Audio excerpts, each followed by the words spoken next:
Hi guys, gagawa po tayo ngayon ng ating side dish, pomelo and cucumber salad. Ito po yung ating pre-prepared na pomelo. And then, i-add po natin yung ating cucumber.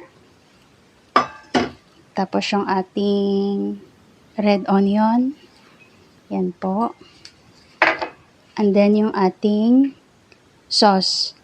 Minix ko po itong sauce with palm sugar, fish sauce, and lemon.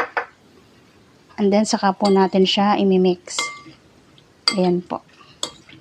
Madali lang po ito siya.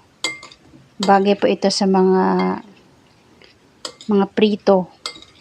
Chicken, BBQ, isda. Yan po. Yung ating pomelo and cucumber salad. And then, maglalagay din po tayo ng nuts. Ayan po. Maglagay tayo ng nuts. At syempre, para magkakulay yung ating salad, maglalagay din po tayo ng parsley. Ayan po. Tadaan!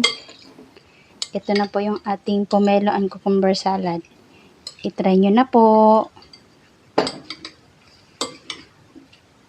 Ayan guys, itatry natin kung ano yung kanyang lasa.